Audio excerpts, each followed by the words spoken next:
चलिए थोड़ा नारोवाल की सियासत की बात करते हैं। तो नारोवाल में आप तैयार हैं इलेक्शन के लिए? जी इंशाल्लाह नारोवाल का रिजल्ट आपको बताएगा हम कितना तैयार हैं। यहाँ पर 4.5 साल पीटीआई को बंदा हमें तो नजर नहीं आया, कोई एक ईंट किसी ने नहीं लगाई यहाँ पर, कोई एक नौकरियां दी हैं 10-10 लाख रुपया रिश्वत लेके। रिकॉर्ड के ऊपर बात है, टीवी की बात कर रहा हूँ, रिकॉर्ड पर बात है। शफकत महमूद साहब यहाँ पर आए थे, वहां पर पीटीआई के बंदों ने उठे कहा कि नौकरियां ना देंगे तो 10-10 लाख में आपके बंदे कैंडिडेट बेच रहे हैं और नौकरियां कैंसिल हो गई। अभी दोबारा कुछ थोड़ी बहुत नौकरियां आई हैं, मुआवजा नहीं है। एहसन इकबाल साहब ने जो नारोवाल बनाया है उसके अंदर हमने 3 यूनिवर्सिटियां बनाई हैं 5 साल के अंदर, नया अस्पताल बनाया है, हमारी सड़कों का जाल बिछा है, कम से कम 350 से 400 स्कूल अपग्रेड हुए हैं, जो कि एक स्कूल 1.5 से 2 करोड़ रुपए का अपग्रेड होता है। उसके बाद आप देखेंगे अगर आप नारोवाल में जाएंगे कि यहाँ पर हमारे लोगों का जो तर्ज जिंदगी है वो तब्दील हुआ है। जब नारोवाल के अंदर यूनिवर्सिटियां आई हैं, साथ रोड स्ट्रक्चर्स बेहतर हुए हैं, तो वही ये जो मेन रोड से आप चल कर रहे हैं, यहाँ पर 30-40 लाख रुपए का एकड़ जमीन थी, अब करोड़ों की हो चुकी है। आप ये समझते हैं कि जो मुस्लिम लीग नून की जब हुकूमत गई है, पीटीआई आई है, तो इस नारोवाल स्पोर्ट कम्प्लेक्स थे और दूसरे मंसूबे थे, उनको स्टॉप कर दिया गया? सब मंसूबे रोक दिए गए। हमारा एक नॉलेज सिटी बन रहा है बिल्कुल पुरानी कचहरी के सामने, वो एक पाकिस्तान के अंदर एक यूनिक चीज बन रही है कि वहां पे एक लर्निंग पार्क बनाया जा रहा था, जहां पर पूरे नारोवाल के बच्चों के लिए libraries, computer centres, learning centres, model learning centres, AI learning centre बनाया जा रहा था। वो 4 साल से बंद पड़ा हुआ है। स्पोर्ट्स कॉम्प्लेक्स था, वो तो अब पूरी दुनिया को पता चल गया कि उसके साथ जो सलूक किया, जो 20 करोड़ में प्रोजेक्ट खत्म होना था, जो उसके लिए सामान मंगाया गया, जो उनके रनिंग ट्रैक्स मंगाए गए, जो ऑस्ट्रोटर्फ मंगाई गई, करोड़ों रुपए की 30-40 करोड़ का सामान डब्बों में बंद पड़ा, खत्म हो गया। तो वो जो नुकसान हुआ वो तो हुआ, लेकिन मेन नुकसान हमारा ये हुआ कि जो हम करना चाह रहे थे नारोवाल के साथ, नारोवाल के अंदर कैंसर हॉस्पिटल बनाया कुछ अर्सा पहले, ट्रीटमेंट सेंटर, ये 4 साल पहले तैयार था, इसकी मिशनरी रिपोर्ट हो चुकी हुई थी, लेकिन 4 साल तक इसको नहीं ओपन किया गया, क्योंकि एक और साहब हैं पीटीआई के जो कि अपना कैंसर हॉस्पिटल चंदा इकट्ठा कर रहे थे, तो उन्होंने वो सैबोटाज किया। तो नारोवाल के साथ तो प्रॉपर दुश्मनी की गई है। नारोवाल को फंड को नहीं दिया गया कि एहसन इकबाल का जिला है, तो अगर एहसन इकबाल का जिला है तो आप समझते हैं कि अवाम के साथ जिन्होंने बदसलूकी की है तो अवाम इनके साथ जाएगी? बिल्कुल भी नहीं होगा। लास्ट टाइम भी हमने इधर रिकॉर्ड लीड के साथ 27,500 की मेरी लीड थी, जो कि पंजाब में नंबर 3 या नंबर 4 थी। 1,60,000 एहसन साहब के टोटल नंबर ऑफ वोट से 82,000 की उनकी लीड थी, which was one of the biggest in Pakistan. आपको लगता है कि मुस्लिम लीग नून में आपका टिकट फाइनल है, या कोई ऐसा है कि आप भी इंटरव्यूज के लिए जा रहे हैं? ऐसा नहीं हो रहा कि पार्टी पीटीआई मकबूल इतनी हो रही है कि एक ही जगह 10-10 उम्मीदवार जो है ना इंटरव्यू के लिए जा रहे हैं? आपका टिकट फाइनल है या? पीएमएलएन के कैंडिडेट सारे मौजूद हैं।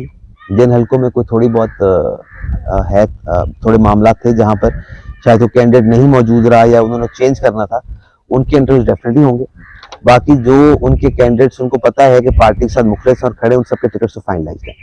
तो इसलिए हम लोग तो बाय डेरे डाल के 180 एच के नहीं बैठे हुए, खेमे लगा के नहीं बैठे हुए कि जनाब हमें खुदा का वास्ते हमें टिकट दे दो। तो कोई ऐसा मसला नहीं, पार्टीज में टिकट के लिए जंग लड़नी पड़ती है, लेकिन नून लीग ने अपने फैसले कर लिए कि टिकट किसको दे दो। PB50 आपका हल्का है नारोवाल जी इस दफा, तो यकीनन आपके हरीफ हैं, पीटीआई में भी होंगे 2-4-5-10 तो होंगे जो इंटरव्यू की लाइन में है जी, तरीक लबैक भी होगी, तो फिर भी वही है ना। सब जरा बताएं कि आपको कोई ऐसा बंदा नजर आ रहा है कि हल्का PP50 नारोवाल के अंदर जो आप समझ रहे हो कि यार इससे मेरा मुकाबला जरा टफ हो सकता है, ये तगड़ा बंदा है, इससे टाकरा हो सकता है? देखिए इलेक्शन तो इलेक्शन होता है जी। इलेक्शन अगर बंदा घर से सोच के निकले मैं जीता हूं तो इलेक्शन लड़ा जा सकता है। आपने तो हमेशा ये सोच के निकलना है कि हमारा मुकाबला टफ ही है, उसी हिसाब से आप मेहनत करते हो, उस हिसाब से आप दौड़ लगाते हो, फिर अल्लाह ताला मेहरबानी करता है तो आपको फतह मिलती है। यहाँ पर जितने कैंडिडेट इस दफा टिकट के लिए अप्लाई कर चुके हैं वो सारे हमारे खिलाफ एक दफा कम से कम एक दफा इलेक्शन लड़ चुके हुए हैं, तो इसलिए हमें पता है कि उनकी स्ट्रेंथ्स क्या है, वीकनेसेस क्या है, उस तरह उनको भी पता हुआ हमारी स्ट्रेंथ क्या है, वीकनेस क्या है। तो ऐसे हम तो इस तरह नहीं सोचते कि कोई बहुत ज्यादा टफ मुकाबला होना चाहिए। हाँ डेफिनेटली महंगाई एक फैक्टर है जो कि हमें अफेक्ट करेगी, बाकी पीटीआई का ऐसे कोई वोट नहीं है। अगर कोई वोट पीटीआई की तरफ जाएगा भी फालतू तो शायद वो महंगाई की वजह से चला जाए, उसके अलावा उनकी परफॉर्मेंस तो ऐसी बिल्कुल नहीं रही कि उनको जाए। तो ऐसे में किसी खास एक कैंडिडेट का नाम नहीं ले सकता, लेकिन सारे कैंडिडेट पुराने ही हैं जिनका नाम फाइनलाइजेशन के ऊपर जा रहा है, उनमें से किसी को टिकट मिली है, वो सब हमारे खिलाफ इलेक्शन लड़ चुके हैं। पीटीआई में ऐसा रहा है कि बिलाल अब्बास साहब के जिस बंदे को टिकट मिल गया है, उसके अलावा जो दूसरे हैं वो तो आजाद हुए हैं या PMLN में चले गए या किसी और तहरीक को उन्होंने ज्वाइन कर लिया। लेकिन इस दफा चेयरमैन जो PTI है इमरान खान साहब, उन्होंने ये कहा है कि इस दफा ऐसा नहीं होगा, मेरा मुकाबला 13 जमातों से है और मामलात हैं। इस दफा जिस बंदे को टिकट दिया जाएगा सारी पार्टी उसके साथ कोऑपरेट करेगी। ऐसा नहीं होगा कि कोई बंदा आजाद इलेक्शन लड़े और वो पार्टी में आए, तो इससे इफेक्ट नहीं होगा नारवाल, क्योंकि नारवाल की जो PTI के जो उम्मीदवार हैं वो भी ये डिसाइड कर चुके हैं कि टिकट जिसको भी मिले हम सब उसको सपोर्ट करेंगे। तो आप क्या देखते हैं कि कोई हम दुआ कर सकते हैं कि जी वो अपनी पार्टी का डिसिप्लिन कायम रखें। बाकी हमने तो, मैंने जिस तरह आपको बताया कि इलेक्शन तो हमने लड़ना है, चाहे वो एक बंदा हो चाहे वो 4 मिलकर लड़ रहे हो, इलेक्शन तो इलेक्शन होता है, लड़ना पड़ता है। लेकिन सियासी बात यह है कि जो इमरान खान साहब कह रहे हैं ऐसा होता नहीं है, क्योंकि हर बंदे ने अपनी सियासत खुद करनी होती है, हर बंदे ने अपना मामला खुद देखना होता है। अगर किसी बंदे को ये फील हो कि एक बंदे को हम सपोर्ट करके जिता देंगे तो हमारे सर पर अगले 5 साल के लिए मुसलत हो जाएगा और हमारी सियासत खत्म हो जाएगी, तो आमतौर पर लोग सपोर्ट नहीं करते। बाकी अब खान साहब ने उनसे क्या वादा लिया है, क्या वो रिएक्ट करते हैं, वो उनका अपना फैसला है, लेकिन मैं ऐसा होता देखता नहीं हूँ। ऐसा मुमकिन नहीं कि आज तक तो सियासत में पूरी दुनिया में कहीं नहीं देखा, तो इस दफा इन्होंने होनी नहीं है। अच्छा बिलाल अकबर साहब, ये बताइएगा कि नारोवाल के अंदर तरक्याती मंसूबों की क्या डिटेल है जब से आप हुकूमत में? अब उन्हीं साबका आप अपने अदवार को, साबका प्रोजेक्ट्स को कैश करेंगे जब से आप सियासत में आए हैं, ठीक है? अवामी मंसूबे कौन कौन से हैं जिन पे काम हो रहा है और लोगों को फैसिलिटेट किया गया है इस सिलसिले में? आपने अभी सड़कों की बात की है, कालाख्ताई रोड को आप देख लें, आपको अंदाजा हो जाएगा कि कितना अच्छा रोड है, सारे मामलात हैं। और इस साइड पे भी आप देख लें, अवामी मंसूबा आप और आपकी गवर्नमेंट के हिसाब से जो है ना वो कौन कौन से चल रहे हैं कि आप अपने हल्के में कैश करेंगे? जी चलो, महंगाई तो एक फैक्टर है, PTI कहती थी कि कोविड की वजह से महंगाई हुई है, आप भी कहेंगे जी महंगाई होगी, लेकिन पब्लिक को तो कुछ दिखाना पड़ेगा ना। आप क्या मंशूर लेके जाएंगे, क्या मैंडेट है आपके पास, आवाम किस तरह मैनेज करेगी इसको? मैंने आपको पहले बताया जी कि नारोवाल की आवाम जो बहुत बाशऊर है। ये जो एक जिस स्पीड से मामला नारोवाल में बेहतर की तरफ जा रहे थे वो सब ने देखे। जो यहाँ पर प्रोजेक्ट जिन्होंने यहाँ पर लोगों की जिंदगियां चेंज की हैं वो लगते लोगों ने देखे हैं, उनकी कंप्लीशन होते देखी है। अब चूंकि 4-4.5 साल तो हमारी हुकूमत रही नहीं, पिछले साल से फेडरल की हुकूमत हमारे पास है, लेकिन फेडरल की अपनी रिस्ट्रिक्शंस हैं। सारे महकमे जो हैं वो सारे तो पंजाब के पास हैं, कुछ 2-4 महकमे जो कि फेडरल के पास है। ऐसा कोई हमारा मंसूबा नहीं है इस टाइम पे जो कि यहाँ पर चल रहा हो, क्योंकि फंडिंग सारी पंजाब हुकूमत तरफ से आनी होती है। लेकिन असल देखने वाली बात ये होती है कि हमने जब वहां पर जाना है, जिस तरह आपने कहा, तो हमने बात क्या करनी है। आपने कालाख्ताई रोड की बात की, बिल्कुल ऐसे ही है। मसला ये है कि जब कालाख्ताई रोड को रिपेयर किया जा सकता था या मोटरवे तैयार की जा सकती थी, जो कि 2 शहरों के बीच एक मेजर लिंक है, एक मेजर इंडस्ट्रियल हब है आपका, वहां तक कनेक्टिविटी बिल्कुल बहुत खराब थी, 3.5-4 घंटे लगते थे कई दफा। अब आप 1.5 घंटे में जाते हैं, एक्सपोर्ट बेस बढ़ेगा, लेकिन एक्सपर्ट्स भी होते हैं, आपको ये भी इल्म होना चाहिए कि जिगजैग टाइप रोड है। आपको पता है कि फॉरेन कंट्रीज हो, कोई भी हो, सियासत कोई भी हो, हुकूमत किसी की भी हो, लेकिन मंसूबे ऐसे होने चाहिए कि जो 20-50 साल तो चलें। अब आप देखें नारोवाल से लाहौर के लिए जब आप जाते हैं, ज़ाहिर है आप तो उम्मीदवार हैं सूबाई असम्बली के, आपके लिए तो आगे पीछे प्रोटोकॉल होता है, सारे मामला हो सकते हैं, बड़ी गाड़ी होगी, लेकिन जो आम पब्लिक है वो किस तरीके से जाती है? आप अंदाजा करें, जिगजैग आए रोज कोई ना कोई एक्सीडेंट रोजाना की बेसिस पे होता है। तो मंसूबों को इतनी शफाफियत के साथ, जब नारवाल में कोई आपका इतना खास कम्पिटिटर नहीं था, इतना सख्त मुकाबला बनी था, तो क्यों ना ऐसे प्रोजेक्ट लगाए गए कि अब सड़क पे अरबों रुपया लगा, अब कालाख्ताई को सब एक्सप्रेस वे बनाने का भी मंसूबा है, अल्लाह करे वो बन जाए, जाहिर है उसकी जो है ना वो जिगजैग खत्म हो, सारे मामला ठीक हो जाए। तो ये अगर स्टार्टिंग में ऐसे हो जाते तो वो अवामी मंसूबा अच्छा ना होता है? ऐसे होता नहीं है। देखें, ये वो बातें हैं जो कि ना थोड़ी सी टेक्निकल है। वो टेक्निकल इस तरह है कि ये जो सड़क बनी है डबल बनी है, ये सिंगल रोड है। ये डिफेंस रोड बनी थी 70s या 60s की दिहाई में बनी थी। इसने कनेक्ट करना है बहुत सारे गाँव को। नारवल मरीद के रोड, नारवल, ये स्ट्रेट नहीं बन सकती। ये कनेक्टिविटी इस तरह बनाती है कि बीच में कई मेरे ख्याल 40-50 अड्डे कवर करती हुई ये नारोवाल तक पहुंचती है। उन अड्डों की कनेक्टिविटी फिर आगे 10-10, 20-20 गांव के साथ और है। मोटरवे अगर बिल्कुल स्ट्रेट बनाई जाए वो तो मेक सेंस करती है, लेकिन ये जो कनेक्टेड रोड्स हैं जो कि डिस्ट्रिक्ट रोड्स कहलाती हैं, इनको कनेक्टिविटी देनी है छोटे छोटे गाँव के अंदर। जो पीछे न्यू लाहौर रोड बनी, न्यू लाहौर रोड भी इसी कॉन्सेप्ट में बनी कि वहां पर पीछे जितने गाँव हैं उनकी कनेक्टिविटी बनाई जाए। ये इवन जो अंदर रोड्स बनी हुई हैं, जो आप कारपेट रोड जो देखेंगे, वो भी सारी जिगजैग बनती हैं। वो जिगजैग इसलिए बनती है कि उसने बहुत सारे गांव को टच करना है, क्योंकि एक स्ट्रेट रोड का फायदा कोई नहीं, फिर उससे कनेक्टिंग रोड्स की कॉस्ट इतनी ज्यादा हाई हो जाती है कि वो बनानी मुमकिन नहीं होती हुकूमत के लिए। तो कोशिश होती है कि उसी रोड को मैक्सिमम कनेक्टिविटी से एक पॉइंट दूसरे पॉइंट पहुंचाया जाए। सियालकोट मोटरवे बिल्कुल इसके अंदर भी टर्न्स हैं, लेकिन उसकी वजूहात भी ये हैं कि उसने भी गुजरांवाला, डस्का, मुख्तलिफ शहरों को टच करते हुए आगे जाकर सियालकोट पहुंचना है। जब तक ये कनेक्टिविटी नहीं होगी, अगर उस लिहाज से आप देखें कि जब मोटरवे 2 बनी थी, M2 बनी थी, तो उसको तो भेड़ा साइड पे जाना नहीं चाहिए था। वो तो सीधी मोटर, इसके साथ साथ आप गुजरांवाला के साथ साथ एक और सड़क निकालते और जाकर इस्लामाबाद को टच कर देते। लेकिन जब उस साइड पे गई है, तो कभी आप भुलवाल, भेरा इस इलाके में जाए, लोगों से पूछें। मैं वहां पे बाय इलेक्शन लड़ता रहा हूँ अपने एक दोस्त का। अच्छा। तो वहां पर वो तकरीर ये करते हैं कि यार हमारे गांव में तो कोई बंदा रिश्ता नहीं देता था, कि लाहौर से आते हैं 10 घंटे लगते थे, अब 2.5 घंटे में आते हैं, हम शहर के साथ कनेक्ट हो गए, तो हमारे लिए बेहतरी आ गई। तो ये कनेक्टिविटी बड़ी जरूरी है, छोटे शहरों का भी हक है। नारवाल को मोटरवे से लिंक करना और ये जो रोड्स हैं आपके लाहौर से इनको मिलाना, जीटी रोड हो या ये कालख्ताई रोड हो, मुरीद की रोड हो, इनमें ऐसा है बिलाल अकबर साहब के मसाइल इतने ज़्यादा हैं कि ये लास्ट टाइम बात चली थी पीटीआई गवर्नमेंट में भी, उन्होंने भी पंजाब असेंबली भी, यहाँ हमारे आपके जजेस हैं शकरगढ़ साइड से, जिला नारवाल से हैं, उन्होंने भी इस पर एक्शन लिया। तो जो सेक्रेटरी साहबान उधर गए, उन्होंने कहा कि हमारे पास इतना फंड ही नहीं है, तो सूबाई फंड नहीं है, 40-50 अरब रुपए का प्रोजेक्ट है, तो ये हम फेडरल गवर्नमेंट को हमने एप्लीकेशन दी हुई है।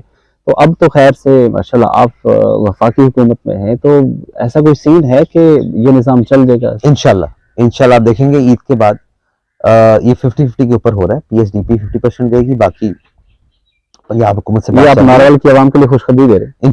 इंशाल्लाह ईद के फौरन बाद आप देखेंगे कि एक इफ्तिताह होगा और साथ ही काम शुरू होगा। उसके अलावा एक और सड़क भी कोई 3-4 अरब रुपए की है, जो कि करतारपुर फाटक से लेके पूरा सनखतरा, तमथल, टप्याला, टप्याला कह रहा हूँ, आगे फिरोजपुर क्रॉस करके सियालकोट तक जानी है। हम इसलिए चाहते हैं कि यहाँ पे कनेक्टिविटी बेहतर से बेहतर हो, क्योंकि नारोवाल ना हमेशा से एक बड़ा पसमानदा जिला रहा है। हमें कोने पे हैं, तो हमें कोने पे इग्नोर ही किया जाता है। बिल्कुल ऐसे अभी हमारी ख्वाहिश है, क्योंकि हम लाहौर से बिल्कुल अभी इस टाइम अगर आप मेरे डेरे पे आए हैं, तो आपको लाहौर से यहाँ तक आते 1.25 घंटा लगता है। हम ये चाहते हैं कि जितनी अब नई इंडस्ट्री लगनी है वो नारोवाल की तरफ शिफ्ट हो, ताकि यहाँ पर लोगों के लिए हम रोजगार मुहैया कर सकें। यूनिवर्सिटियां बन गई हैं, फीडिंग ग्राउंड बन चुका हुआ है, लेकिन वहां से लेकर के लड़कों ने जाना कहाँ है? जब तक इंडस्ट्री नहीं आएगी, इंडस्ट्री या सियालकोट से आएगी या लाहौर से आएगी।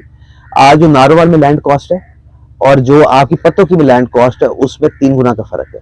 तो जो भी इंडस्ट्रीज यहाँ पे अगर आएगा, कनेक्टिविटी होगी, सुबह यहाँ पर काम करेंगे, रात को लाहौर जाएंगे, तो हमारे लिए जॉब क्रिएशन। आप रिपोर्ट उठा लें नारवाल की, बहुत सारे टीचर भी अवेलेबल नहीं है।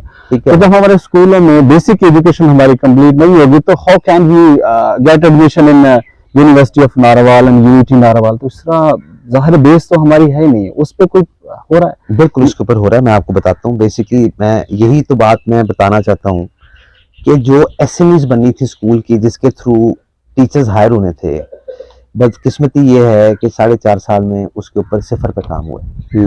एक भी नई टीचर की हायरिंग पिछले 4.5 साल के अंदर नारोवाल में तो कम से कम नहीं हुई है। ये एक ऑनगोइंग प्रोसेस है। ये 7 टीचर रिटायर होते हैं, 7 आपने नए ऐड करने होते हैं। जाहिर बात है उसकी फाइनेंशियल कॉस्ट है जो कि हुकूमत ने बेयर करनी होती है, कि जो रिटायर हो रहे हैं उनकी पेंशन है और जो नए आ रहे हैं उनकी तनख्वाह प्लस उनके ओल्ड एज बेनिफिट और सारा कुछ करके वो एक बैलेंस बना के उन्हें चलाना होता है। लेकिन चूंकि इस साइड पे कभी तवज्जो नहीं दी गई, तो ये काम नहीं चल सका। ये साथ ही हमारे डिग्री कॉलेज है, इसकी जमीन भी हमारी फैमिली डोनेट की थी, यहाँ पर गर्ल्स कॉलेज बना था। यहाँ पर भी बदकिस्मती ये है कि तकरीबन कुछ 400-500 बच्चियां पढ़ रही हैं, लेकिन परमानेंट टीचर एक है, बाकी कॉन्ट्रेक्चुअल आती हैं बच्चियां, वो पढ़ाती हैं यहाँ पे, और 9 महीने के बाद जो कॉन्ट्रैक्ट खत्म होता है वो घर चली जाती है। सो अकाउंटेबिलिटी 0 है कि अगर अच्छा रिजल्ट देंगी तो आगे उन्होंने आगे जाना है, नहीं करना, क्या करना है। तो इन चीजों को बिल्कुल स्ट्रीमलाइन करना चाहिए और एज सुन एज पॉसिबल की बेसिस के ऊपर टीचर्स को भर्ती करना चाहिए, ताकि जो एजुकेशन सिस्टम है कोलैप्स ना कर दे, कोलैप्स के नजदीक पहुंचा हुआ है।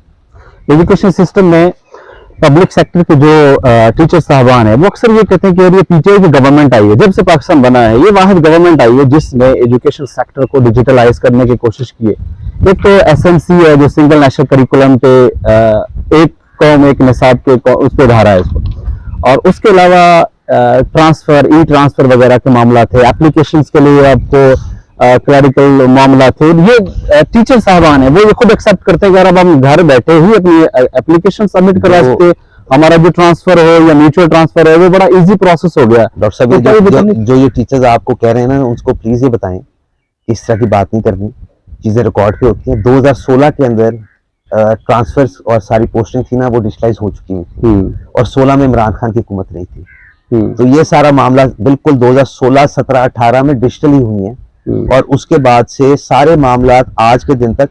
और उनसे ये भी जरूर पूछेगा कि ये जब परवेज इलाही साहब की हुकूमत आई तो क्या उस डिजिटल सिस्टम को बंद नहीं कर दिया गया, और सैकड़ों के हिसाब से मैनुअल तबादले नहीं उन्होंने किए।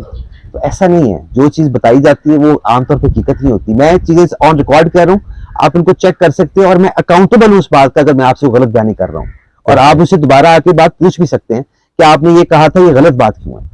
ऐसा नहीं है। ये बहुत सारे प्रोजेक्ट अपने single national curriculum, the worst thing you can do to Pakistan is single national curriculum. दुनिया क्या करती है कि दुनिया अगर किसी स्कूल का स्टैंडर्ड डाउन है या कहीं एजुकेशन लेवल डाउन है तो कोशिश करते हैं कि जहां पे बेस्ट है हम वहां तक जाने की कोशिश करें। आप कह रहे नहीं, चूंकि प्राइवेट स्कूल के बच्चे कंपीट करके बाहर जाते हैं तो उनको भी उर्दू मीडियम होना चाहिए, और पहले जो बाकी उर्दू मीडियम पढ़े उनको भी उर्दू मीडियम होना चाहिए। आप उर्दू मीडियम की क्वालिटी रेज करके उनको इंग्लिश मीडियम तक लाने के लिए आपको जो चाहिए वो बताएं, वो करना चाहिए। वी आर नॉट फ्रांस, हम जर्मनी नहीं है, हमारी यहाँ पे कोई अपनी डेवलपमेंट नहीं है, हमारी रिसर्च नहीं है जो कि हम उर्दू के अंदर करते जाएंगे तो दुनिया उसको एक्सेप्ट करती जाएगी। अगर फ्रांस, जर्मनी और बाकी मुल्क ये अपनी जुबानों के अंदर सारा कुछ करते हैं, इसलिए करते हैं कि उनके एजुकेशन सिस्टम इंडिपेंडेंट है, उनके जॉब क्रिएशन सिस्टम इंडिपेंडेंट है, उनके रिसर्च सिस्टम इंडिपेंडेंट है, उनको किसी और फॉरेन लैंग्वेज की जरूरत नहीं है। आपको रिसोर्सेज नहीं है। आप ये कहते हैं कि हम अपने बच्चों को इतना हैंडीकैप कर देंगे कि कल को जब उनको कहीं बाहर को मौका भी मिले तो उनका लैंग्वेज बैरियर इतना कोई जाना सके। इस तरह नहीं होता है। ये सिर्फ वक्ती तौर पे वाह कराने की बातें हैं। ये आप एक्चुअली मुल्क के साथ दुश्मनी कर रहे हैं। आप अगर मुझे ये कहते कि जी हमने 10 साल के अंदर एक प्रोग्राम ऐसे बनाना है कि 100% पाकिस्तान के school will be English medium, और उसके लिए हमें 30 अरब, 40 अरब, 50 अरब, 100 अरब हर साल फालतू देना पड़ेगा, उस पे काम होना चाहिए। ये सिंगल नेशनल करिकुलम कुछ भी नहीं है। ये सिर्फ एक ऐसा भोंडा सच बनाने की कोशिश की है जिसका लॉन्ग टर्म का इफेक्ट कोई बंदा जानने को तैयार ही नहीं है। हमारा प्रॉब्लम ये है, फटाफट नारे मार लेते हैं। लेकिन वो चल रहा है, अभी भी चल रहा है। आपकी गवर्नमेंट ने उसको बंद नहीं किया। आप देख, आफ्टरनून स्कूल अभी भी चल रहा है, उसकी एक्सटेंशन हुई है, वो भी चल रहा है। उसके अलावा ये जो जितना भी बरादरास ने किया था, एक्स जो एजुकेशन मिनिस्टर थे, वो भी इसी तरह अप्लाई है। उसको चेंज नहीं किया तो गलत था, तो उसको चेंज होने थे। आपको लास्ट क्वेश्चन, पंजाब में हुकूमत हमारी अभी भी नहीं है। ये जो इंटरिम सेटअप, ये कुछ भी चेंज नहीं कर सकता। मुराद राज साहब ने जो सही समझा उन्होंने किया। उन्होंने बड़ा जोर लगाया कि टफ स्कूल्स को भी मैं बैठा दूं, बिल्कुल उनको बंद कर दूं, लोगों की पेमेंट्स बंद कर दी। और उनका फेलियर रेट क्या था, आपने सिर्फ उनसे कभी पूछना है, मुराद राज साहब से मौका मिले। 7% कि जी बोगस जो यहाँ पे बच्चे आ रहे हैं, जहां पर 33 लाख बच्चा पढ़ रहा है, उसमें 7% के ऊपर उन्होंने उनकी पेमेंट्स बंद करके वह पूरी कोशिश की बंद किया जाए, क्योंकि शहबाज शरीफ का प्रोजेक्ट नहीं है। ये तो परवेज इलाही ने शुरू किया था दोबारा से, उसको शहबाज शरीफ साहब ने आगे बढ़ाया। दानिश स्कूल बंद करने की मुराद राज साहब ने कोशिश की, तो मुराद राज साहब ने अगर काम किया, हम तो नहीं समझते उन्होंने ठीक किया, लेकिन जब मौका मिलेगा इंशाल्लाह हम बिल्कुल नेशनल करिकुलम बनाना चाहेंगे, और लेकिन हम बनाएंगे वो जो कि अपग्रेडेशन हो बच्चों के एजुकेशन में, ना कि डाउनग्रेडेशन। बराबर साहब, बहुत शुक्रिया। आखिरी क्वेश्चन आपसे ये करना चाहेंगे, जैसा कि प्रोजेक्ट स्टार्ट हुए हैं, सुई गैस है नारोवाल से बदुमली एक लिंक है, उसके अलावा यकीनन हम तलवंडी बैठे हैं यहाँ पे फार्म हाउस पे, तो गैस चालू हो जाएगी सीजन में, या कि ये सियासी पाइपलाइन बिछाई जा रही है? कोशिश तो हमारी पूरी है इंशाल्लाह। मुल्क में तो गैस का बहरान है, वैसे तो मुल्क में गैस का बहरान की कोशिश करेंगे। जो देखिए जो पाइप नजर आ रहे हैं, अब हम काम कर रहे हैं, तो उसके बाद आपको पहले बताया कि नारोवाल की वहां बड़ी बाशऊर है, वो काम देखती है। वरना जिस तरह बाकी कुछ शहरों के अंदर लोगों ने इमरान खान के नारे सुन के वोट डाले थे ना, यहाँ भी उसको वोट डालते हैं। ये बड़ी बाशऊर वहां में, इनको पता है कि जो बंदा काम करेगा, डिलीवर करेगा, उसको हम वोट देंगे। जो झूठा वादा करके खाली पाइपलाइन बिछा देगा, वोट नहीं मिलने। मैं आपको इस बात की छोटी देता हूँ, हमारी आवाम को बहुत शऊर है। यही वजह है कि आज भी इमरान खान साहब के सारे झूठ और सारा इंतशार और सोशल मीडिया के बावजूद हम इतना कॉन्फिडेंटली आराम से यहाँ पर बैठे हैं कि यहाँ पर कुछ भी नहीं होना, क्योंकि पीटीआई की परफॉर्मेंस 0 से भी नीचे रही है नारोवाल के अंदर। तो लोग बिल्कुल उनका एहतसाब भी करेंगे, उनका पकड़ाव भी करेंगे, और उनको वोटों की शक्ल में शिकस्त देंगे। चलो बिलाल अकबर साहब, बहुत शुक्रिया, आपने हमें कीमती वक्त दिया। जी नाज़रीन, आप गुफ्तगू समाअत कर रहे थे मेंबर सूबाई असम्बली जनाब नौजवान क़यादत हैं इस इलाका की, और बड़े पुरुद है, और नारवाल की आवाम को बाशऊर कह रहे हैं, और इंशाल्लाह तरक्की कामों के इन्होंने जाल बिछाए हैं। बकौल इनके हॉस्पिटल्स बनाए हैं, यूनिवर्सिटीज बनाई हैं, रोड्स का जाल बिछाया है, और आइंदा भी इसी अज़म के साथ ये काम करते रहेंगे। और ये सियासी और समाजी बंदे हैं, इनका डेरा आबाद रहता है। बहुत सारे लोगों से हमारी आज इधर मुलाकात हुई, अवामी लीडर हैं, और इनका ये कहना है कि चलो इलेक्शन तो इलेक्शन होता है, उसमें हार जीत किसी की भी हो सकती है, लेकिन ही इज फुली कॉन्फिडेंट कि इंशाल्लाह इस नारवाल से MA72 और PP 48, 49, 50 से जो है ना वो PMLN जो है ना वो मैदान मारेगी। और किसी किस्म की कोई पार्टी, कोई डिवाइडेशन का सिस्टम नहीं है, कोई पार्टी तकसीम नहीं है, एक साथ हैं। और इंशाल्लाह इस दफा जो है ना मुस्लिम लीग नवाज का जो बयानिया है उसी को इंशाल्लाह कैश करेंगे। काम इतने कर दिए हैं, हमें और कुछ करने की जरूरत नहीं पड़ेगी। आपने प्रोग्राम देखा, अपना फीडबैक जरूर दीजिएगा। अस्सलाम वालेकुम रहमतुल्लाह।